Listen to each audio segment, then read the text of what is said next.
the fire departments here, you know, full over here, all over here they cover. A fire that ripped through an East End building, now an arson investigation. Tonight, the search for suspects in a blaze police believe was deliberately set.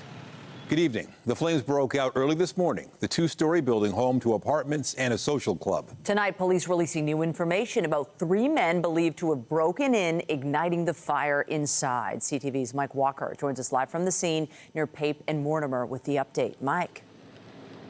Well, Michelle, Nathan, Toronto police allege that the 3 suspects were carrying jerry cans when they broke into the building behind me and started the fire. Investigators say the tenants who lived in the apartments upstairs were lucky to escape the flames. When firefighters first arrived on scene, flames and thick smoke engulfed the 2-story building in East York. Tenants who lived in the 2 second-floor apartments, including a couple in their 70s, managed to escape the blaze on their own. Big smoke, you cannot see nothing. You cannot see, it's very dark, everything, you know. Those tenants are now being treated in hospital for minor smoke inhalation. They're very fortunate. This 2-alarm fire is now an arson investigation. Toronto police say it was shortly after 5 this morning when 3 male suspects carrying red jerry cans broke into the building and deliberately set the fire inside and then took off from the scene. News of the arson has rattled people who live and work in this area. Sad about it. Family environment, ethical, very good, clean, operable businesses. I feel this is a really sad situation for the residents, and it impedes on their safety. And I'd be curious what the police are going to do about it. Fire investigators say a social club is located on the ground floor of the building where the fire was started. There's significant damage on the first floor. There's significant smoke damage on the second floor, but the bulk of the fire was all on the first floor. The crews were able to knock it down very quickly. The damage to the social club is extensive. It's a popular gathering spot for some people in the community. This man was there just yesterday. I'm so many years every day here. I don't believe it. There is smoke damage to the adjacent realtor office. Police say the suspects were wearing dark clothing and masks, and at this point, the motive isn't clear. Fire crews will remain on scene this evening, continuing to monitor for hot spots. In the meantime, Toronto police are appealing for anyone with information or dash cam footage to come forward. Reporting live, I'm Mike Walker. Michelle, back to you. Thank you, Mike. Toronto police are investigating a shooting in Scarborough last night. Officers responded to a home on Littles Road just south of Old Finch after shots were fired around 8:15. There was visible damage to the home, including a bullet hole in the front window. No injuries have been reported. Officers could be seen photographing the house as well as vehicles parked out front. Also tonight, the city's feeling financial pressure deep in its own end. Who's paying for what on the FIFA front? A funding gap puts Toronto and the province at odds. But first, there are new developments tonight in the back-and-forth battle between Canada Post and the union representing thousands of workers. With the Friday strike deadline looming, there's a new offer on the table, but Canada Post has rejected the union's request for 2 weeks to mull it over. CTV's Allison Hurst has been following the labor dispute and joins us live now with more. Allison. The union has asked for 2 weeks to consider this latest proposal put forward, but Canada Post declined that delay request. I'll get to that in a moment, but first, let's walk through this latest proposal. The Crown Corporation is now offering a higher wage increase, compounded to a little more than 13% over 4 years, which breaks out to 6% in year 1, 3% in year 2, and 2% in years 3 and 4. The major sticking point over part-time workers on weekends is also addressed. Canada Post's new offer says it would provide health and pension benefits and schedule guaranteed hours for part-time workers. It would also roll out an initial limited implementation of dynamic routing, which means Canada Post can change routes daily to make more efficient use of workers' time. The union received this proposal today and requested a 2-week delay or pause so they could consider the offer. But the Crown Corporation declined the request for that delay, asking instead discussions take place at the negotiating table. I think it's a joke. You know, we're on the picket line in December. We finally received this this global offer, but they're unwilling to give us 2 weeks to delay any strike action, to delay it just for 2 weeks. It's disgusting, and now we know where the billions have gone. They're just action. They're the way they've been running their business. So there's no reason why they can't put a 2 2-week hold, a 2-week pause, where the government itself put a 4-month pause on the strike action by our union.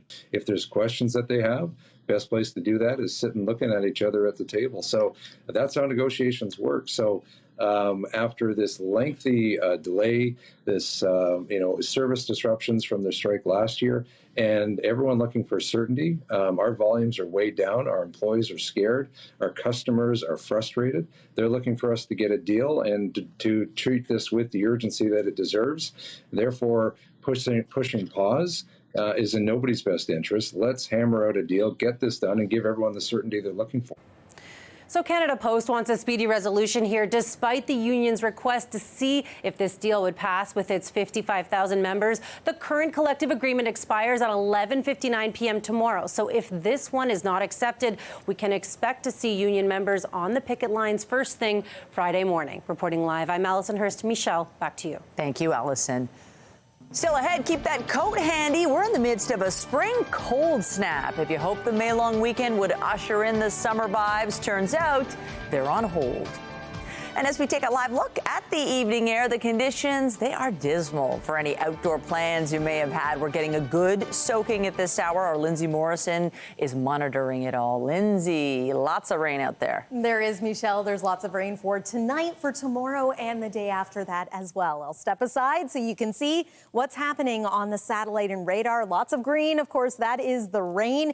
It is coming down across the GTA. Not only that, it is windy, it is wet, and it is cool. 8 degrees at the Toronto Islands, 10 at Pearson Airport, and that's as warm as it got all day long. Those easterly winds gusting to around 40 kilometers per hour.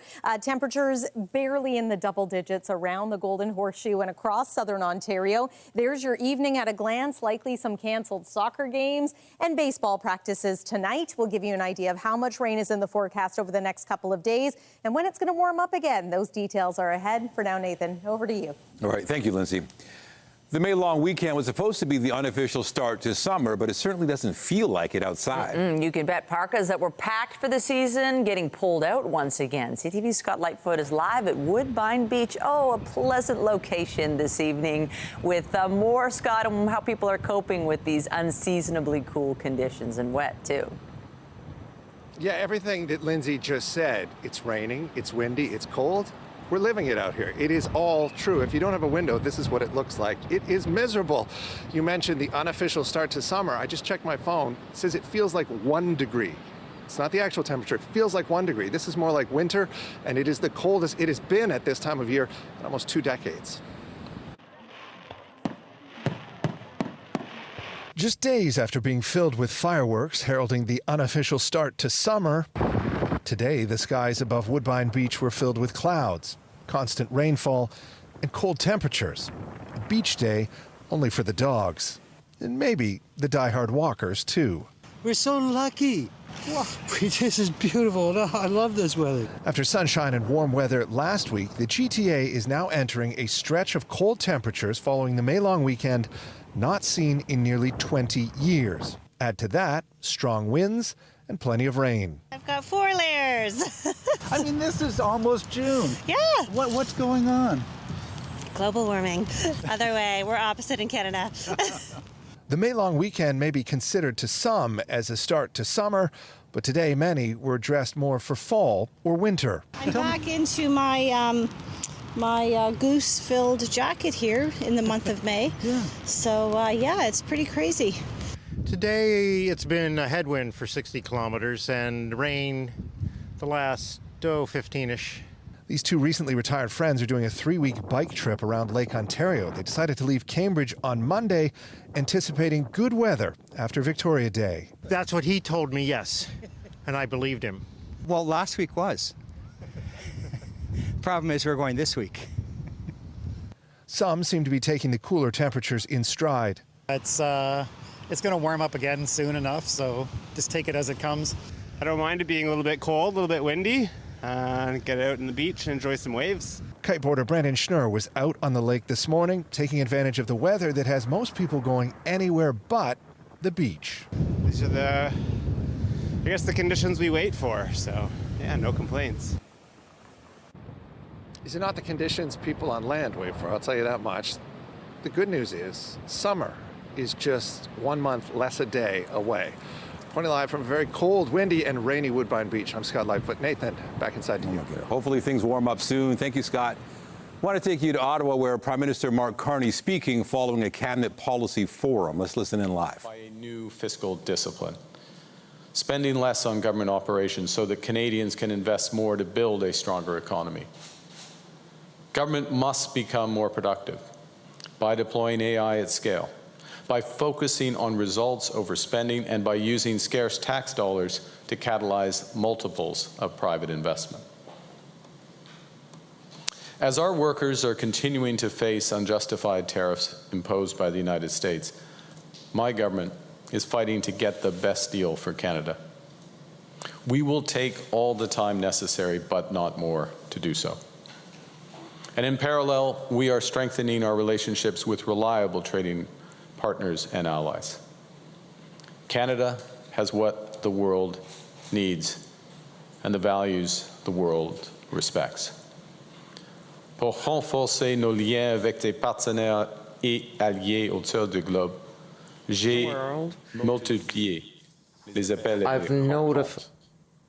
I've had meetings last week in Rome. I spoke with many international leaders, namely the Italian PM and the Chancellor of Germany and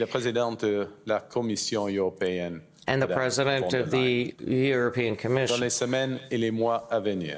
In the weeks and months to come, I will seize all opportunities to exchange with leaders around the whole world to create new opportunities for workers and business in Canada. First, we will strengthen our first economy, our own economy, an economy that creates jobs, raises wages, and is resilient to this shock. We will build a single economy instead of 13. We will identify and accelerate the realization of international projects that will link up and transform our country. Our conviction that our economy is only strong when it serves everyone. That means bringing down costs for Canadians and helping them to get ahead. We will put more money in Canadians' pockets with a middle-class tax cut that will take effect by Canada Day, saving two-income families up to $840 a year. We will unleash the power of public-private cooperation, catalyze the housing industry, and create hundreds of thousands of new careers in the skilled trades by building homes faster, at lower costs, and with smaller environmental footprint in construction and greater efficiency once families move in. We're listening to Prime Minister Mark Carney speaking following a cabinet policy forum. This is in Gatineau, Quebec, a two-day retreat. He says, among other things, he's still fighting to get the best deal on tariffs. And he also says he's going to give the middle class more tax cuts. Of course, we're going to follow this story and give you updates online at ctvnewstoronto.ca. We turn now to new concerns over the cost of FIFA World Cup. Toronto set to host some of the games next summer, but a growing gap in funding has kicked off a scrimmage between City Council and Queen's Park. CTV's Natalie Johnson joins us live from City Hall with the details. Natalie. Well, Nathan, the overall price tag on the World Cup hasn't changed, but Toronto is getting a lot less from the province than it first thought, at least in cash. When the World Cup comes to town, the bills come due. And the question of who is paying for what. Surprise, surprise, the province of Ontario is clawing back some of what they promised. Once again stands to tarnish Toronto's soccer success. The whole idea was to showcase the city. What are we going to actually be showcasing? Are we just going to embarrass ourselves? The precarious price of the six-game spectacle before council today. Of the $380 million total cost, the plan was for the city to contribute $179 million, along with $104 million from the feds and $97 million from the province, including services. It's a bonanza for the federal and provincial government, the FIFA Games. Total bonanza. But provincial services like public transit, hospital capacity, policing and more are now substantially higher than budgeted, costing some $40 million, reducing the province's cash contribution to the event and increasing the city's funding gap. When we're hearing Doug Ford essentially pull back from his commitments and not come through, it really feels like, we're on the field, we're playing soccer, and then one of the members of the team is just sort of walking off and leaving us with the game. The city does not have the capacity to pick up all the pieces that Ford drops on our heads. The mayor insists without the money, the event budget gets cut. I am not going to increase the budget any more than the $178 million that we put aside. We can't go and find any more cash. I'm surprised that the mayor was surprised, given that she signed the agreement last year with the province. $40 million is a pretty significant gap. I'd be very concerned that that rolls back on the taxpayers of Toronto. The province, meanwhile, insisting its piece of the pie is clear. We will be there for $97 million. We were very clear when we said that. We did say as well at the same time, that's it. And they accepted that. The city now left to find $40 million, once again faced with a soccer shortfall. And City Council just adjourned for the day. They will be back here tomorrow to assess what to do about this budget crunch. $40 million is equal to about a 1% increase in Toronto property tax. Reporting live at City Hall, I'm Natalie Johnson. Michelle, over to you. Thank you, Natalie. And tomorrow, Council will discuss a proposed bubble zone bylaw that would restrict protests around places of worship and faith-based daycares and schools. The staff suggested legislation would be enforced based on requests and would allow some institutions to apply for a 20-meter buffer zone that would be in place for 6 months. But some councillors and faith leaders insist the proposed rules don't go far enough and the burden should not be placed on institutions to apply for the protective zone. These bylaws are charter compliant. They're used in numerous cities and provinces. They protect hundreds of institutions across Canada and do not ban protests or freedom of speech. Our faith groups play a crucial role in keeping our city healthy, livable, and welcoming. These institutions run food banks, toy drives, out of the coal programs, and house the homeless. The clergy here today provide support in times of personal crisis, help in marriage counseling, addressing substance abuse, and providing hope when there is none. If passed, the new bylaw would take effect on July 2nd. Anyone violating it could be fined up to $5,000. Police have opened a criminal investigation into the construction site collapse that killed a worker and injured 3 others in Blainville, Quebec. They're trying to determine whether negligence is to blame and if heavy rainfall in the area played a role. CTV's Quebec Bureau Chief Geneviève Beauchemin reports. Early this morning, a landslide along a rural road in central Quebec opened up a massive hole, bringing down a home down more than 25 meters. A man escaped minutes before the house was swept down. Residents of 3 other homes urgently rushed out of the area. On sait qu'il y a eu quand même beaucoup de pluie dans les dernières journées. There was a lot of rain in recent days, and that may have been a factor, says Sylvain Galland of Quebec's Civil Security. But it's much too early to know the cause.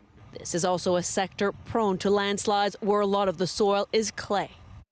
Those conditions, rain and clay, are also part of a complex investigation nearly 200 kilometers away in Blainville, Quebec. Police now also say there's a criminal investigation underway here into the collapse at a construction site yesterday. Donc, le service de police de Blainville a ouvert une enquête. We're trying to determine if there was negligence, says Sarah Tousignan of the Blainville Police, if there's a human factor that could have caused the death of a person.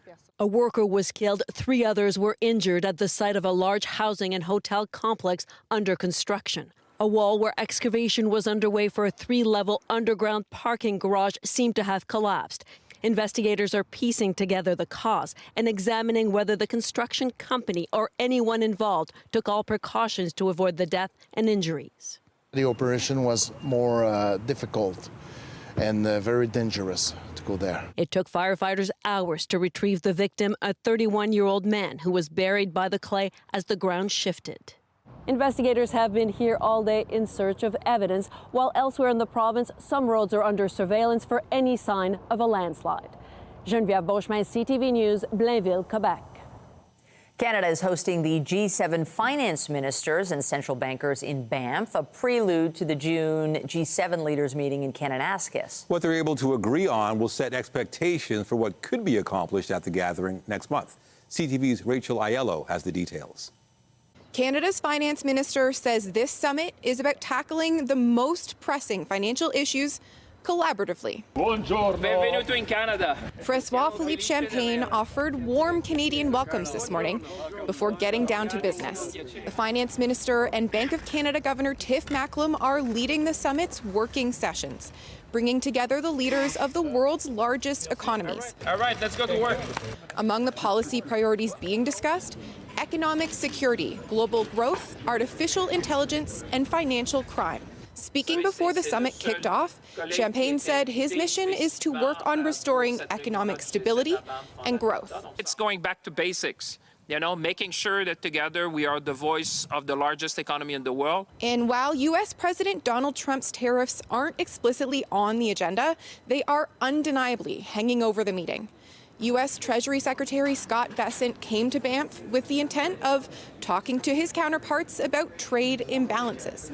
Champagne will have his chance to make Canada's case for the U.S. easing off its trade action in a meeting with his American counterpart expected before dinner, according to his office. There was always tension around tariffs, but at the same time, there's a lot we can achieve together. One area where Canada is hoping the G7 leaders will present a united front is helping Ukraine rebuild.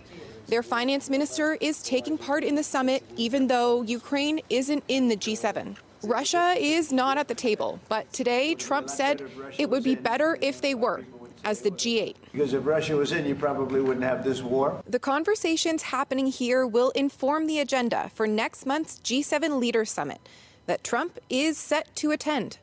Rachel Aiello, CTV News, Banff. In the Gaza Strip, hospital officials say Israeli strikes overnight and today killed at least 82 people. In the north, staff and aid groups report 2 of the region's last functioning hospitals have been encircled by Israeli troops. Both have come under fire this week. A third hospital is out of service. Today, Israel's prime minister said in the end, all parts of Gaza will be under Israeli control. Meanwhile, the United Nations reported distribution issues that meant no aid has reached people in need in the Gaza Strip. Officials say security issues have prevented supplies from moving out of a logistics hub at the Kerem Shalom crossing point. Israel said it allowed 100 aid trucks into the territory today. After an 11-week Israeli blockade, Israel said 98 trucks entered on Monday and Tuesday. But aid officials say those minimal supplies have not made it to soup kitchens, bakeries, markets, and hospitals. At the Vatican, Pope Leo called for aid to reach the Gaza Strip and for an end to what he called the heartbreaking toll on its people. The pontiff making the plea during his first general audience in St. Peter's Square. He described the situation in the Palestinian enclave as increasingly worrying and painful. The Pope also renewed his appeal to allow the entrance of dignified humanitarian aid to Gaza and urged an end to the hostilities. The Vatican says about 40,000 people attended the audience. Canada is summoning Israel's ambassador to explain why its forces fired warning shots near a diplomatic tour in the West Bank today. The delegation included 4 Canadians. This is video of the diplomats and Palestinian officials visiting Jenin before Israeli soldiers fired their guns nearby. The move has drawn condemnation, with France summoning Israel's ambassador to explain. The Israeli Defense Forces say the tour group deviated from its approved route, and troops fired warning shots to get it to move away from an area it was not permitted to visit. The IDF says it, quote, regrets the inconvenience caused and has launched an inquiry into what happened. In Brussels, the head of NATO delivered a wake-up call today, warning that Russia is building its military at an alarming pace. They are producing, at this moment, ammunition at a level which has not been seen in recent decades. They produce 4 times as much ammunition as the whole of NATO is producing as we speak. They are reconstituting their armies. Their whole economy is on a war footing. And we have had open sources saying from intelligence services that by 2027 or by 2030 or by 2032, they might be able to be at such a level of strength that they could try something silly. What we have to do as NATO is to make sure that Vladimir Putin knows that if he attacks now or in the near future, that our reaction will be devastating. NATO members are debating a U.S. demand that they boost their defense spending from at least 2% of GDP up to 5%, which would also include projects such as infrastructure. Canada and 9 other alliance members have yet to reach the 2% threshold. In Washington, there were some tense moments during an Oval Office meeting between Donald Trump and his South African counterpart. The U.S. president confronted Cyril Ramaphosa, accusing his country of failing to address the killing of white farmers. But you do allow them to take land. No. You do allow them to take land. Nobody can take land. And then when they take the land, they kill the white farmer. And when they kill the white farmer, nothing happens to them. No. There is nothing happens to them. There is criminality in our country. People who do get killed, unfortunately, through criminal activity, are not only white people. Majority of them are black people. And we have now the farmers are black. The farmers are not black. I don't say that's good or bad, but the farmers are not black. At one point, Trump had aides play videos, and he presented printouts of articles he says support his claims of genocide. South Africa says white farmers have been killed during violent home invasions, but insists there is no evidence they're being singled out. In Ottawa, some rookie MPs got a taste today of what life will be like on Parliament Hill. Another orientation session was held for some of the new members. 117 new MPs were elected on April 28th, and most will go through the same first day of school-style course. They will get a photo ID card and receive briefings on House procedures, financial resources, and setting up their Parliament Hill and constituency offices. Parliament is scheduled to resume on May 26th, so new MPs must be ready to go before that.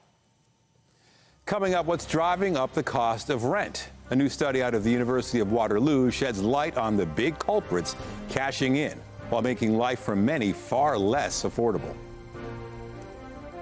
And I'm Pat Foran. Coming up on Consumer Alert, if you're planning a home renovation, it's important to hire the right contractor. A family says it gave a company $85,000 to make a basement apartment, but the work was left unfinished. Now the company is out of business. That story is just ahead.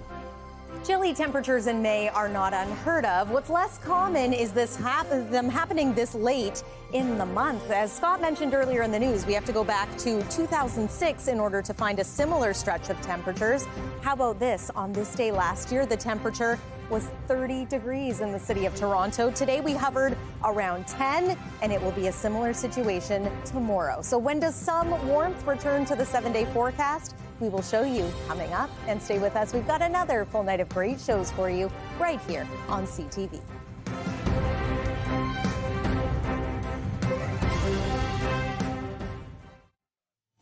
With a shortage of affordable housing and families trying to earn extra money, more people are putting in basement apartments. Converting a basement into an apartment space is a big job, and you want to make sure you hire a company that can get it done right. Here's Pat Foran and Consumer Alert. Pat. Thanks, Nathan and Michelle. A Mississauga family decided they would put in a legal basement apartment in their home. They hired a contractor to do the work, but after the company was paid in advance $85,000, they left the job unfinished. At this home in Mississauga, Gino and Christabel Carletti have a basement that is a mess. By now, it was supposed to be a legal basement apartment. This was our dream for our future when we retire. We're expecting to finish this last year to rent it out. Previously, the basement was finished, but the couple wanted to add a kitchen and separate entrance. The company they hired gutted the lower half of their home, but the Carlettis say they had to hire other contractors to complete work that was never finished, like this doorway. And they just took everything apart and they pretty much destroyed it. The renovation was supposed to be done within 2 months, but it's been dragging on for more than a year. The Carlettis paid a company $35,000 to start the reno. They asked for an additional $50,000 last September, but when they got a total of $85,000, the work came to a standstill. I feel sad and disappointed, and because I don't know how we're going to finish this.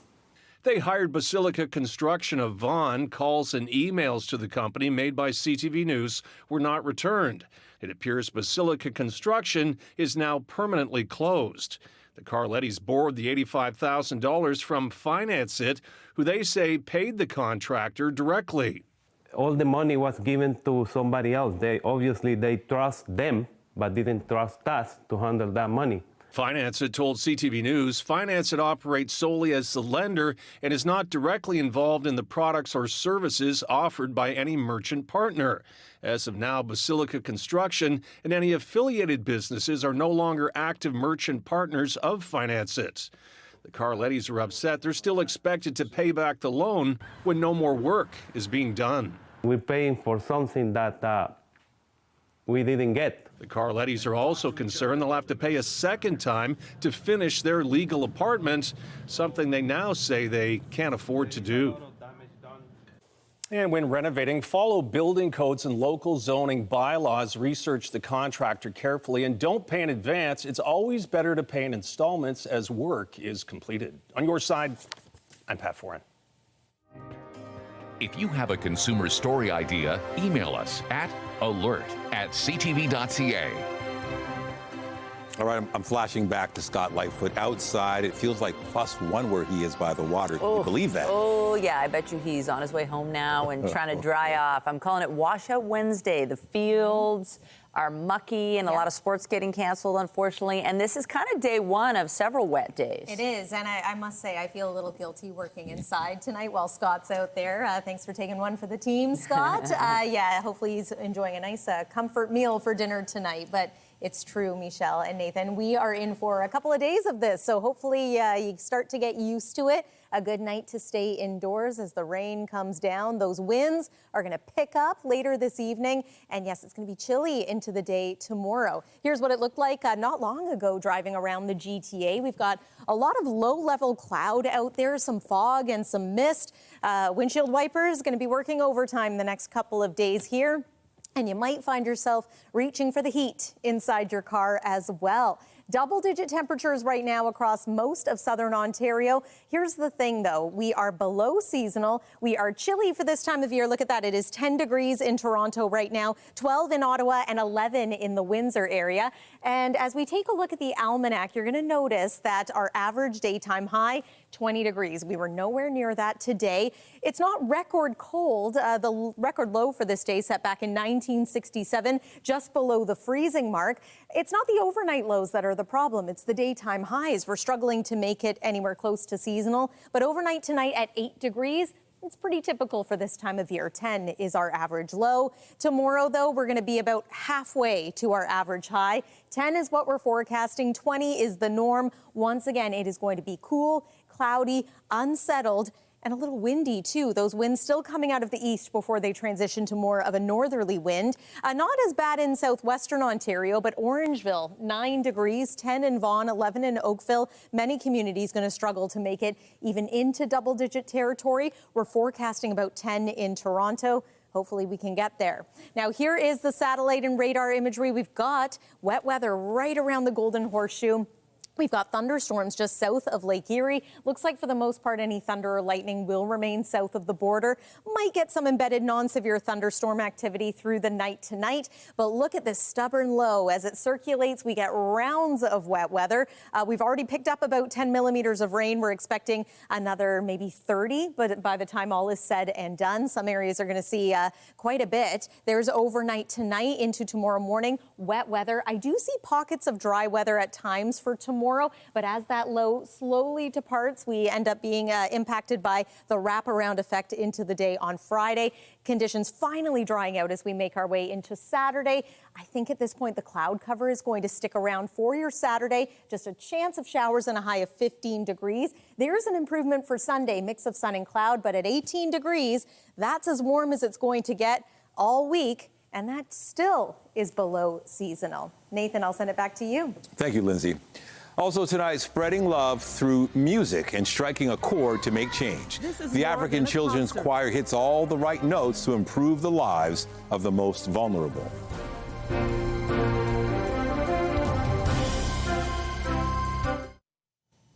New study shedding some light on what's fueling the rise in the city's rental prices. The cost of housing is certainly an issue for many people in the city. And now researchers from the University of Waterloo say large companies and private equity firms are behind the rising rental rates. CTV's Rahim Ladani reports. In Toronto's Weston neighborhood, people feel the cost of rent is on the high side.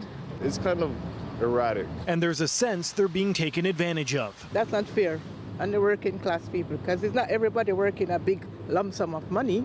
Depends on the job you do. You have to pay your rent. It's hard, trust me.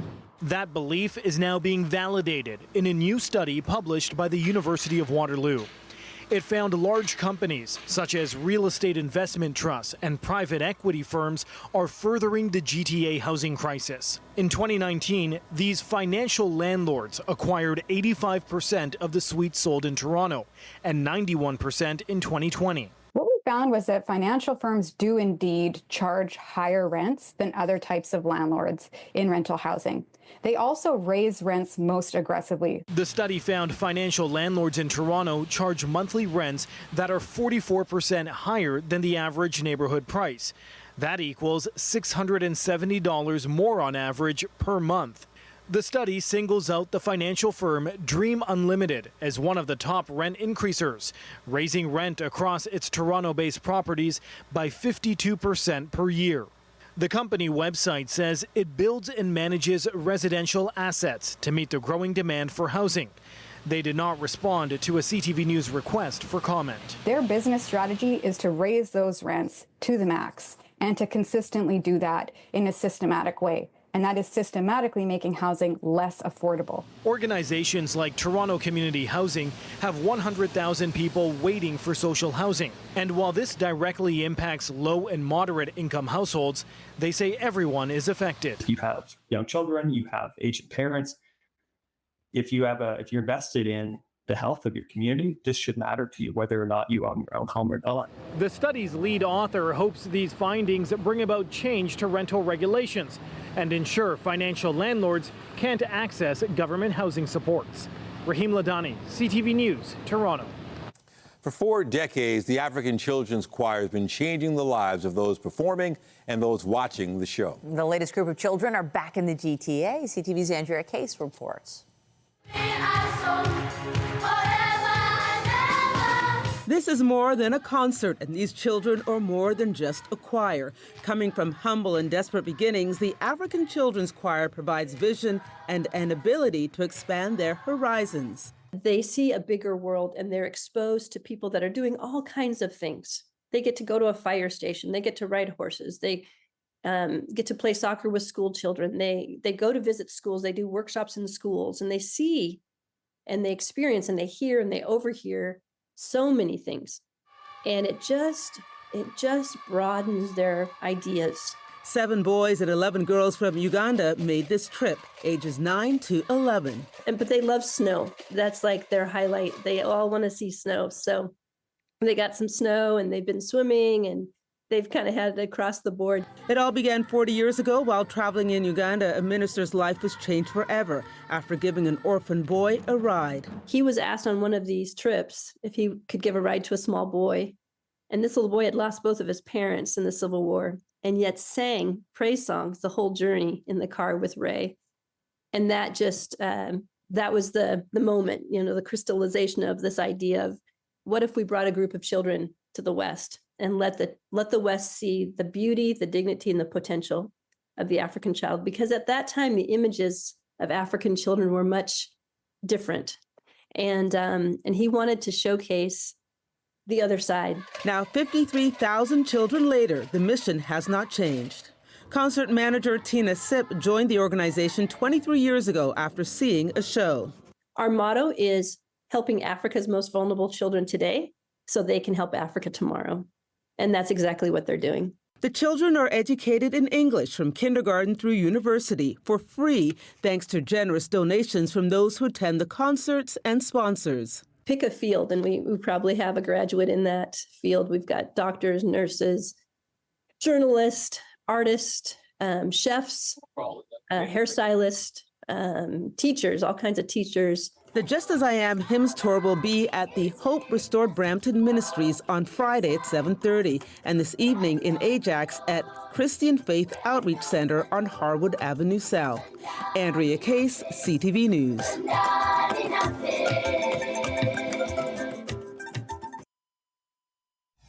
Bad about it. Family environment, ethical, very good, clean, operable businesses. I feel this is a really sad situation for the residents. Updating our top stories, police are looking for 3 suspected arsonists after a fire at a building in East York. 3 tenants are being treated for minor smoke inhalation. Investigators say the suspects carrying jerry cans broke into the building and set the fire before fleeing. 4 layers. I mean, this is almost June. Yeah. What's going on? Global warming. Other way. We're opposite in Canada.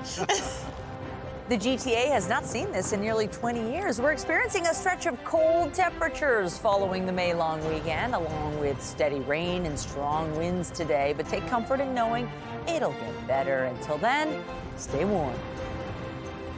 What are we going to actually be showcasing? Are we just going to embarrass ourselves? Toronto has a major funding gap for next year's FIFA World Cup that will see 6 games played here. The cost of provincial services such as public transit, hospital capacity, and policing are now much higher than budgeted. The city says it won't be increasing its budget to cover the $40 million, and the province is sticking to its original $97 million commitment. On the markets, the Canadian dollar is up, closing at $72.14 U.S. Our fix on Western Canadian Select oil finishing down to $51.37 a barrel. And the TSX dropped 216 points, ending the day at 25,839. The Business Report is brought to you by Canadian Western Bank, the bank built for business.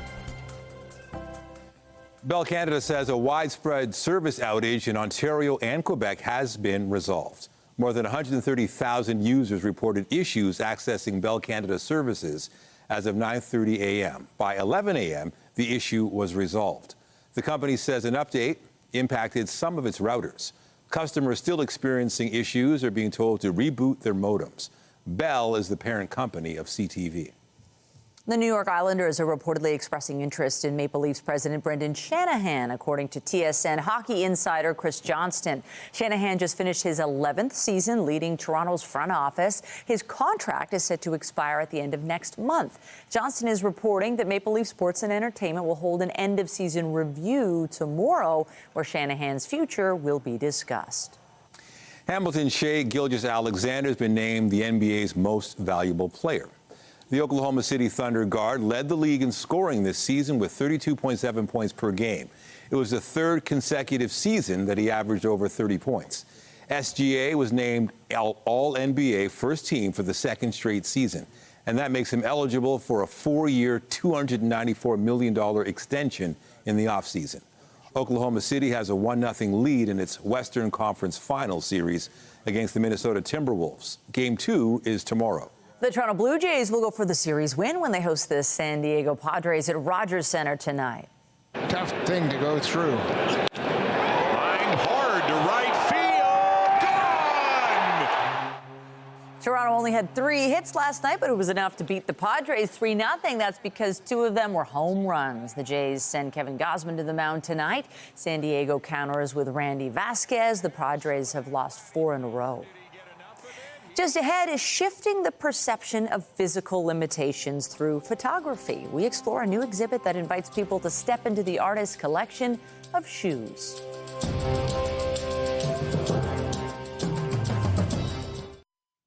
Finally tonight, examining fashion, identity, and disability through art. A new photography exhibit is now open in Toronto. And as CTV's Jessica Smith reports, the artists are inviting guests to look at the world through a different lens. Photos meant to make you do a double take are on display in a new exhibition by 2 local artists. Step Into My Shoes is all about shifting perspective. It's inviting people to look beyond assumptions. The exhibition is located at the Clark Centre for the Arts in Scarborough and is a collaboration 8 years in the making by Anahita Kalalian and Riley Stewart. We didn't want to rush it. We wanted to take our time and make sure that every image was well thought out and putting in all of our effort. I've come to a place in my life where I can talk about it and share how it feels to be someone living with a disability and, have pride in that. Designed to engage a conversation on style, identity, and disability. That reveals a perception that disability and beauty can't coexist, and that's why this is so important. Each photo, each setting, and each season all telling their own story on how Anahita moves through and past barriers. I wanted the world to know that I can do everything. It just looks different. Fashion is a big part of me, and this is a little glimpse into my collection. 9 of the 13 photos have been sold, with the proceeds going back to help support Muscular Dystrophy Canada. Admission to the Clark Centre is free, and the Step Into My Shoes exhibit will be here until May 31st. Jessica Smith, CTV News. It's a perfect place to visit, especially on a day like today. I know, God, it's killer shoes. They're beautiful pieces. Yeah, today is wet, and take us through what we can expect over the next several days. Good place to go tomorrow as well. It's also going to be quite unsettled, and Friday as well. Here's one more look at the satellite and radar. You can probably make out the fact that we're going to be dealing with some of this wet weather for some time now. There's overnight, 8 for the low, windy, wet. Tomorrow's forecast daytime high only about 10 degrees, sounding like a bit of a broken record, but we are below seasonal for the next little stretch here into the weekend, but it looks as though some sun is going to return for Sunday, so we can look forward to that. Michelle and Nathan. It'll be glorious. Thank you, Lindsay. That's it for us, but be sure to join Omar Sachedina tonight at 11 for CTV National News, followed by Zoraida Alman with our next local newscast at 11:30. In the meantime, our coverage continues anytime on CP24 and at ctvnewstoronto.ca. For Lindsay Morrison and the whole team here, thanks for watching and have a great night.